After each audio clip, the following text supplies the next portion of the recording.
The German Shepherd can run up to 48 kilometers per hour. Faster than the German Shepherd is the Doberman Pinscher, reaching 51 kilometers per hour. Then comes the Whippet at 56 kilometers per hour.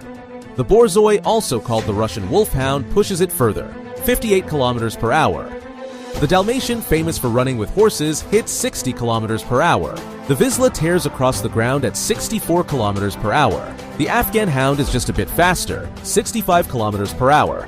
The ancient Saluki, bred for chasing gazelles, rockets to 68 kilometers per hour.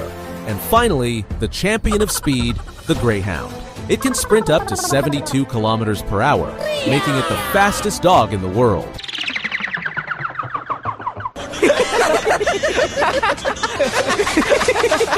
ஓராயிரம் restrictions போடுவார் இவர். ஓராயிரம் restrictions போட்டு தான் இவரு கரூருக்கு இந்த மக்களை பார்ப்பதற்கு செல்வதற்கு தமிழ்நாடு டிஜிபிக்கு ரெஸ்ட்ரிக்ஷன் போட்டிருக்காருங்க. ஓராயிரம் ரெஸ்ட்ரிக்ஷன். கர்மம் இவரு சொல்லுவாராமா, நாம கேட்டுக்கணுமா? இவர் ஏர்போர்ட்ல இறங்கும் போது ஏர்போர்ட்ல யாருமே இருக்க கூடாதான். ஆனா இது புதுசா இருக்குனே, புதுசா இருக்கு. இவர் வர்றாரு அப்படிங்கறதுக்காக ஏர்போர்ட்டை இழுத்து பூட்டு போட்டு இண்டிகோ பேசஞ்சர் இங்க வராதீங்க, இண்டிகோ ஸ்டாப் வராதீங்க, துபாயில இருந்து வரீங்க உங்க அம்மா செத்து போச்சு, அடுத்த வாரம் வாங்க, என்ன தளபதி இங்க வர்றாப்ல கரூருக்கு போறதுக்கு. இவர்தான் பிரிட்டிஷ் இளவரசர் சார்லஸ். திருச்சியிலிருந்து கரூருக்கு கிட்டத்தட்ட 82 கிலோமீட்டர். 82 கிலோமீட்டருக்கும் எந்த தடையும் இருக்கக்கூடாதான். நீட்டா இருக்கணுமா ஒரு சாலை. அவர் எந்த டிஸ்டர்பன்ஸ் இல்லாம அங்க போய் இறங்கணுமா. அட பிக்காளிப்பல. அங்க 1 கிலோமீட்டர் சரௌண்டிங்க்கு 1 கிலோமீட்டர் சரௌண்டிங் யாருமே இருக்கக்கூடாது. ஊடகங்கள் இருக்கக்கூடாது.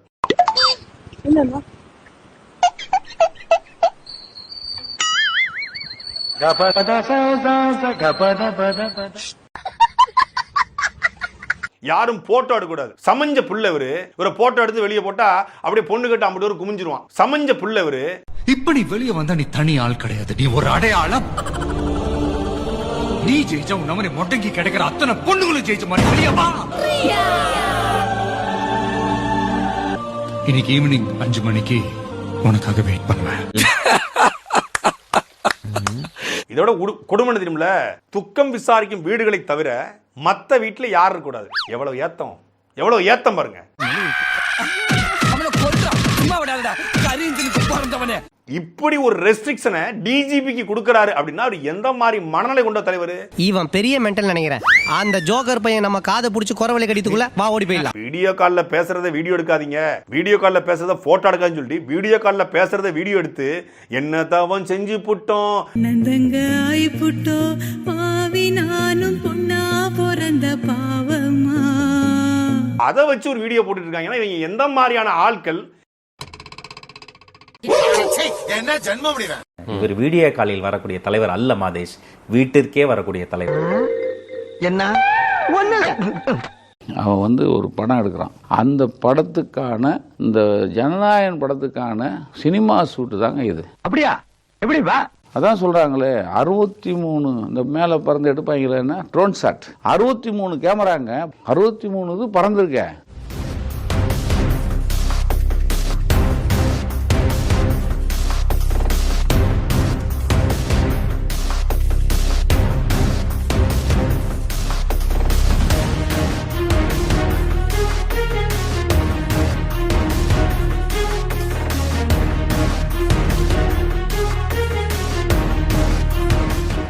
பேயில போமா இல்ல நீ ஒரு ஆர்டிஸ்ட். எல்லாமே சதி சார். அவன் அந்த புன்சிரிப்புலயே நான் பாரு என் படத்துல வச்சு நான் கலக்குறேன்னு அந்த புன்சிரிப்புல அதுக்கு அர்த்தமும் இருக்கு. சரிடா மாட்டுப்பலா, நல்லா சரி, இதான் கடைசி சிரிப்பு. நீங்க எதை வேணா தடுக்கலாம், மக்களுடைய அன்பு இருக்குல்ல, நீங்க 1000 கைகள் சேர்ந்து கூட மக்களின் அன்பை தடுக்கவே முடியாது. செருப்ப கழட்டி அடிக்கிறோம்டா. நீ சிஎம் ஆகிறதுக்கும் நீ வாங்கி திங்கிறதுக்கும் ஆணவத்தை காட்டுறதுக்கு இப்ப 40 பேர் உயிரை வாங்கிட்டு நின்றுக்கிறா. போதுமாடா. நீங்க 1000 கைகள் சேர்ந்து கூட மக்களின் அன்பை தடுக்கவே முடியாது. விஜய் அரசியல் கட்சிக்கு எதுக்காக தொடங்கினாரு?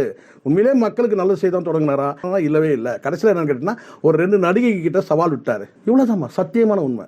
கரெக்டா சொல்றானே.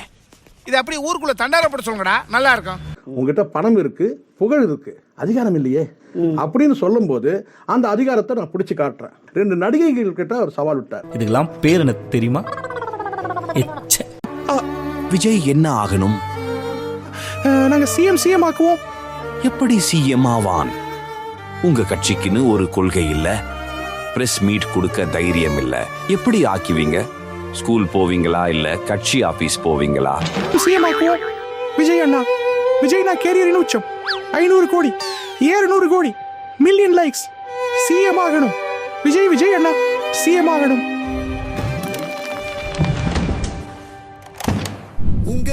உங்க விஜய் லேட்டானே வருவேனா? சொன்ன நேரத்திற்கு விஜய் வராததே அசம்பாவிதத்துக்கு காரணம்.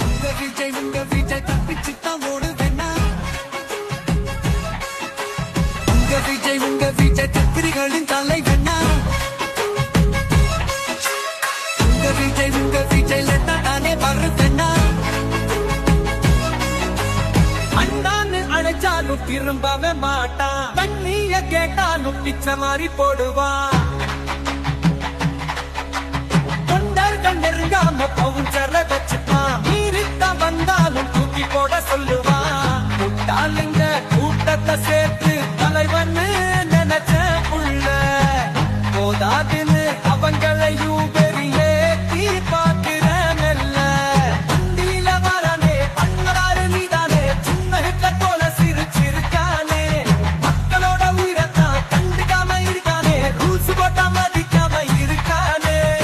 தொண்டர்கள் வழியே தெரியாத தலைவர் தான், நேமாயும் உண்மாயும் இல்லாத ஒருவர் தான். தமிழ்நாடே பயந்து போகும் விஜய் வண்டி வந்த போது உங்க விஜய் லேட்டானே வருவேனா? சென்னை வந்து புட்ட பைட்டை குடிச்சு பார்ப்பேனா? இன்றைக்கு எங்க தலைவரும் சரி, எங்க தோழர்களும் சரி, எங்களுடைய உறவுகள் இறந்த நாளையோட 14 நாள், 16வது நாள் காரியம் முடிகிற வரைக்கும் யாரும் பேச முடியாத அளவுக்கு மிகுந்த வலியோட இருந்துகிட்டு இருக்கோம். விமான நிலையத்தில் ஒரு பேட்டி கொடுத்திருக்காரு இவர் ஆதவ அர்ஜுனா. அவர் சொல்ல 16 நாட்கள் துக்கம் அனுசரிக்க வேண்டும், நாங்கள் அது வரைக்கும் அமைதியா இருக்கோம், அதுக்கு பிறகு கரெக்ட். அது உண்மை தானே சார்? இப்போ நீங்க அவங்க உண்மையிலே 16 நாள் எப்படி துக்கம் அனுபவிச்சாங்கன்னு தெரியும். ஆதவ அர்ஜுனா போய் பேஸ்கெட் பால் விளையாண்டு துக்கம் அனுசரிச்சாரு.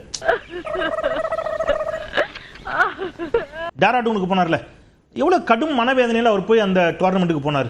அந்த துக்கத்தில் நம்ம கொச்சப்படுத்தக்கூடாது. விஜய் அலுவலகத்தில் ஆயுத பூஜை கொண்டாடி அந்த பேருந்து அது உள்ள போனதுனால தான் 41 பேர் இறந்தாங்க. அந்த பேருந்துக்கு ஆயுத பூஜை கொண்டாடி அவங்களும் துக்கத்தை அனுசரிச்சாங்க.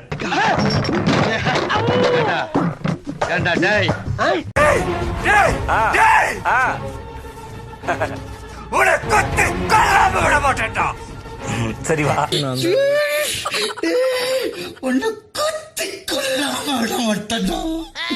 சரிவா